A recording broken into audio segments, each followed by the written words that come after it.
मराठा आरक्षणासाठी आंदोलन करणाऱ्या मनोज जरांगेंची भाषा गेल्या काही दिवसात बदलली। सरकारने आरक्षण दिलं, पण आम्हाला ते मान्य नाही। आम्हाला ओबीसीतूनच आरक्षण हवं या मागणीसाठी ते हट्टाला पेटले आणि पुन्हा आंदोलनाला बसले। मात्र यावेळी जरांगे थेट मुख्यमंत्री आणि उपमुख्यमंत्र्यांवरच घसरले। शिवराळ भाषा आणि हिंसक विधानं यामुळे इतके दिवस चाललेल्या जरांगेंच्या मराठा आंदोलनाला एक वेगळं वळण लागलं आणि आता सत्ताधाऱ्यांच्या मागणीवरून या सगळ्या प्रकरणाची SIT चौकशी होणार आहे। पण या चौकशीचं नेमकं कारण काय, सविस्तर जाणून घेऊया।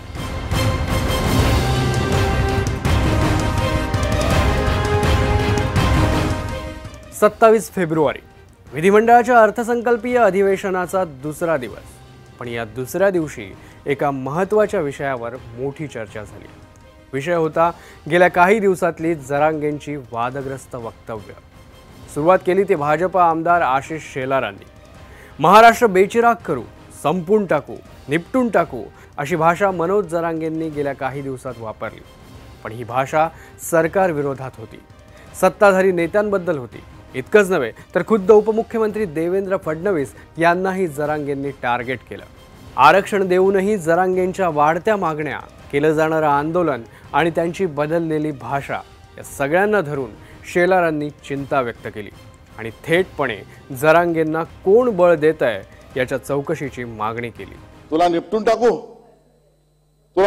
ही भाषा। अध्यक्ष महोदय, काल परवापर्यंत अध्यक्ष महोदय एका मंत्र्यांवरून आता उपमुख्यमंत्र्यांकडे आणि आता मुख्यमंत्र्यांकडे, काल त्या ठिकाणी त्या मुख्यमंत्र्यांनाही म्हणाले तुम्हाला शेवटची संधी देतो। अध्यक्ष महोदय, चाललंय काय? या आंदोलनकर्त्यांना उपमुख्यमंत्र्यांचा उपमर्द करणं हे तर ठीक, पण संपवून टाकू, निपटून टाकू या धमकी देण्याचा बळ कोणी दिलं अध्यक्ष महोदय? हा प्रश्न अध्यक्ष महोदय। अध्यक्ष महोदय, मुख्यमंत्र्यांनाही धमकी देण्याची, माननीय मंत्री भुजबळ साहेबांना धमकी देण्याची हिम्मत कोणी दिली अध्यक्ष महोदय? कुठून आली?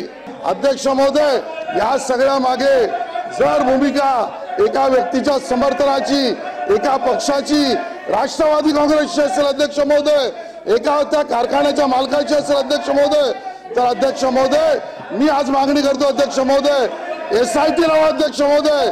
माननीय उपमुख्यमंत्र्यांना आदेश द्या, या प्रकरणाची SIT लावा। शेलारांनंतर प्रवीण दरेकरांनी तर मराठा आंदोलनातल्या संगीता वानखेडे यांच्या आरोपांचा दाखला देत थेट शरद पवारांनाच टार्गेट केलं।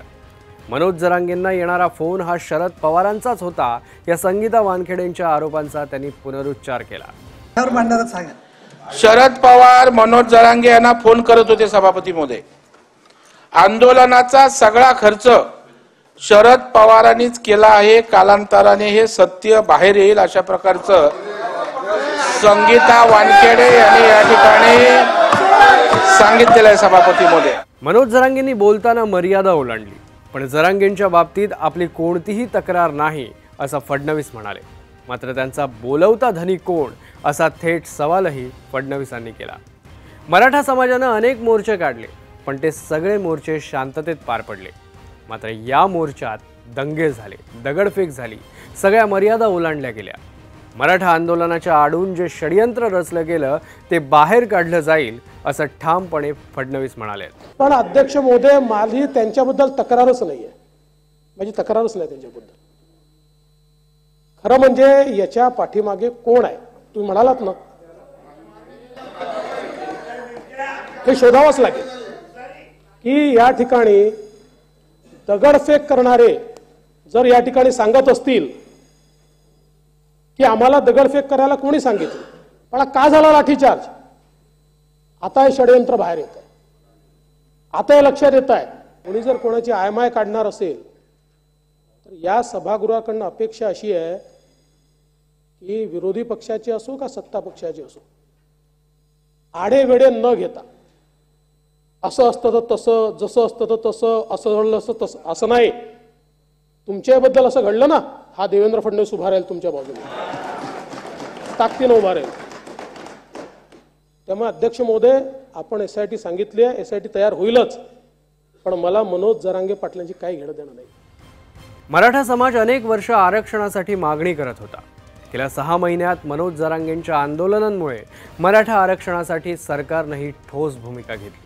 अखेर मुख्यमंत्री एकनाथ शिंदेंच्या सरकारनं मराठा समाजासाठी 10% वेगळं आरक्षण दिलं, तेही इतर कोणत्याही समाजाच्या आरक्षणाला धक्का न लावता। पण सरकारचा हा निर्णय मान्य न करता जरांगे सरसकट आरक्षण, सगळे सोयऱ्यांना आरक्षण, मग ओबीसीतून आरक्षण अशा इतर मागण्यांवर पुन्हा अडून बसले असं म्हणत मुख्यमंत्र्यांनीही जरांगेंवर निशाणा साधला। दिलेलं आरक्षण हे कायद्याच्या चौकटीतलं आणि टिकणारं आरक्षण आहे असा विश्वास मुख्यमंत्र्यांनी व्यक्त केला। पण जरांगेंच्या तोंडची भाषा आणि ही राजकीय भाषा कुणाची, त्यांना कोण भेटलं या गोष्टी लपून राहत नाहीत आणि अशा परिस्थितीत सरकार हातावर हात ठेवून बसू शकत नाही असं मुख्यमंत्री म्हणाले। मी स्वतः गेलो तिथे, स्वतः गेलो, एकदा नाही 2 वेळा गेलो। कुठला मुख्यमंत्री जातो, आपला सगळं प्रोटोकॉल बाजूला ठेवला, सगळे एवढ्या मोठ्या मॉब मध्ये मी गेलो स्वतः। आणि हे केल्यानंतर आज ज्या वेळेस मनोज जरांगे पाटील यांच्याशी आम्हाला काही त्यांचं देणं घेणं नाही, परंतु ज्या पद्धतीने सरकारने केलेलं काम मराठा समाजासाठी ते ऍक्सेप्ट करायच्या ऐवजी सरकारवर टीका करणं, त्याचबरोबर मला देखील मुख्यमंत्री म्हणून मला देखील माझी पण सगळे काय काढायची ती काढली, उपमुख्यमंत्री सगळे मंत्री, अरे असं कधी होतं काय असं। आणि त्यानंतर या सगळ्या गोष्टीचा कर केला की देवेंद्रजींना अगदी खालच्या पातळीवर त्यांच्यावर आरोप केला की त्यांना विष देऊन मारणार आहेत। हे म्हणजे जेव्हा अशा प्रकारचं वक्तव्य त्यांच्याकडून होऊ लागलं, मी प्रेस कॉन्फरन्स मध्ये देखील म्हणालो की ही भाषा जी आहे कार्यकर्त्याची नाही, ही भाषा राजकीय भाषा आहे आणि त्याच्या मागे कोण आहे। विधिमंडळात आज जे घडलं, दरेकर आशिष शेलारांनी जी SITची मागणी केली त्यावर अध्यक्ष राहुल नार्वेकरांनीही एक मोठा निर्णय घेतला आणि शासनाला SIT चौकशीच्या सूचना दिल्या।